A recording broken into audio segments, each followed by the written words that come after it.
그는 가난했다. 배운 것도 가진 것도 없었다. 하지만 결국 나라를 움직였고 세상을 바꿨다. 한 손엔 흙이 한 손엔 꿈이 있었다. 세상은 그를 이렇게 불렀다. 대한민국을 만든 사나이 정주영. 한 남자가 있었다. 가난 때문에 학교도 제대로 못 다녔고 쌀 한 톨 구하기 위해 논밭을 빌려 일했다.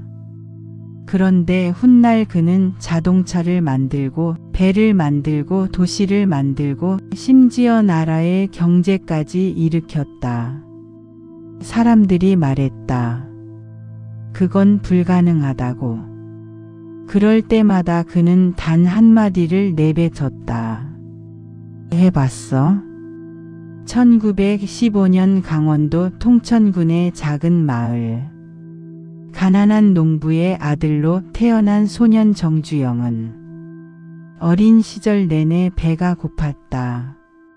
쌀밥은 명절에나 먹을 수 있었고 신발은 동생에게 물려 신었다.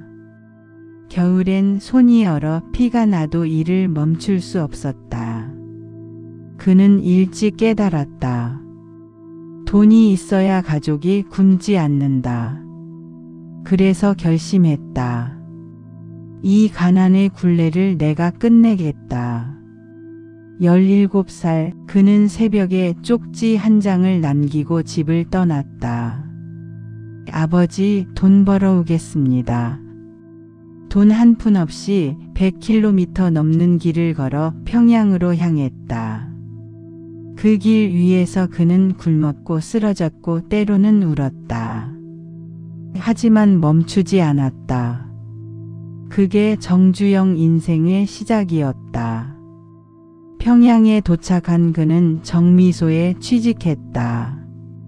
새벽부터 밤까지 일했고 잠을 줄였다. 그러던 어느 날 아버지가 찾아왔다. 주영아, 집이 너무 어렵다. 같이 내려가자. 그는 아무 말 없이 따라갔다. 며칠 뒤 그는 집안의 유일한 소 한 마리를 팔았다. 그리고 그 돈으로 다시 평양행 기차에 올랐다. 그가 팔았던 건 단순한 소가 아니었다. 운명을 바꾼 결단이었다. 그는 나중에 이렇게 말했다. 그때 소를 팔지 않았다면 나는 아직도 산골에서 굶고 있었을 것이다.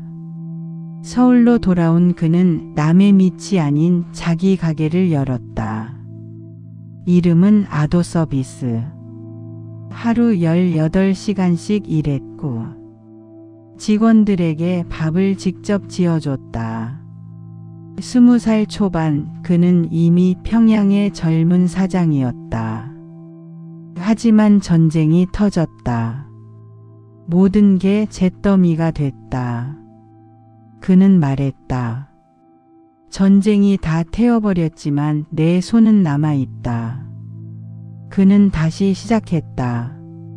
1950년대 초 그는 작은 공사 현장에서 삽을 들었다. 그게 현대건설의 시작이었다. 사람들은 비웃었다. 가난한 정씨가 무슨 회사를 한대? 그는 말했다. 작아도 내 이름을 걸겠다. 현대건설로.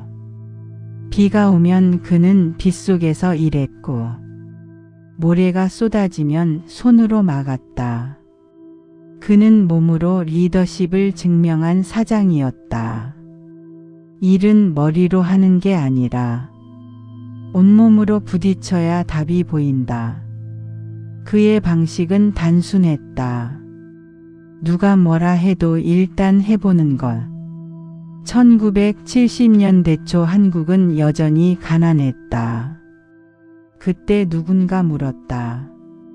정 회장, 우리가 자동차를 만들 수 있을까요? 그는 미소 지었다. 해보면 알죠. 그 한마디가 현대 자동차의 시작이었다. 그는 또 하나의 미친 꿈을 꿨다. 배를 만들겠다는 것이었다. 그 말에 모두가 웃었다. 한국이 조선업을? 불가능하지. 그는 영국 은행가에게 거북선이 그려진 500원 지폐 한 장을 내밀었다. 당신들은 나를 믿지 않아도 좋습니다. 그러나 나는 나 자신을 믿습니다. 그는 조선소가 생기기도 전에 배부터 팔았다. 공사 현장은 진흙탕이었다. 돈도 장비도 인력도 부족했다. 그는 매일 새벽 5시에 현장으로 나왔다. 배는 반드시 뜬다. 그 한마디에 수천 명의 노동자들이 버텼다.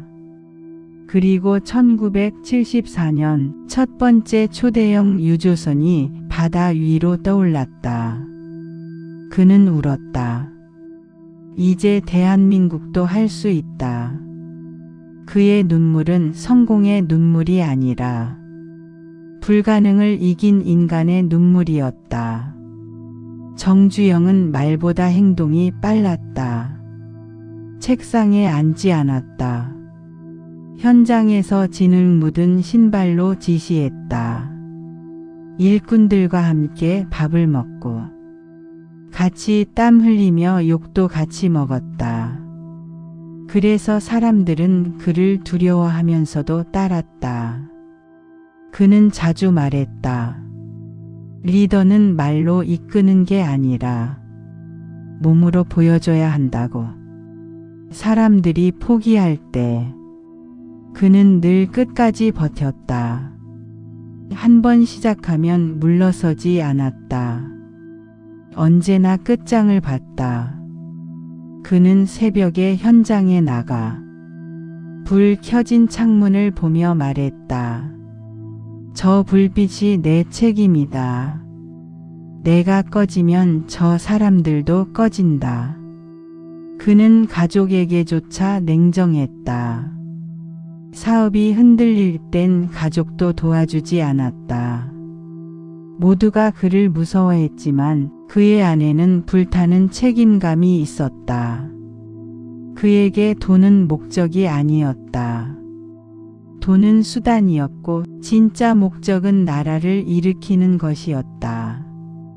그는 말했다. 가난은 부끄러운 게 아니다. 가난에 머무르는 게 부끄러운 거다. 그의 인생은 끝없는 도전이었다. 남들이 안 된다고 하면 오히려 웃었다. 안 되면 되게 하면 되지. 그가 만든 그 말은 이제 하나의 철학이 됐다. 정주영은 인생을 거대한 실험처럼 살았다.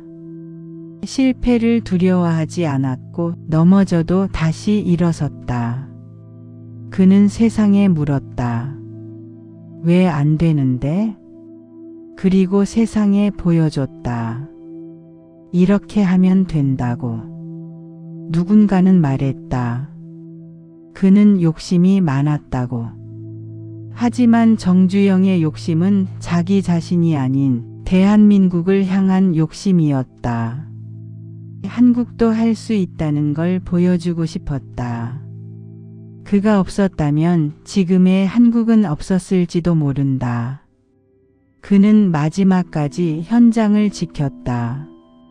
나이 80이 넘어도 새벽 회의를 열었고 기계의 소리를 들으며 하루를 시작했다. 그의 삶은 멈추지 않는 엔진 같았다. 그가 남긴 말은 단순하다. 해보기 전엔 알 수 없다. 그 말은 지금도 누군가의 가슴을 두드린다. 망설이는 이에게, 겁내는 이에게 그는 여전히 묻고 있다. 해봤어? 정주영은 천재가 아니었다. 다만 끝까지 해본 사람이었다. 그는 운명 앞에 무릎 꿇지 않았고 불가능 앞에서도 웃을 줄 알았다. 그의 손은 거칠고 그의 말은 투박했지만 그 안엔 세상을 바꾸고자 하는 단단한 믿음이 있었다. 그 믿음 하나로 그는 세상을 움직였다. 그리고 우리에게 남겼다. 포기하지 마라. 세상은 시도하는 사람의 것이다.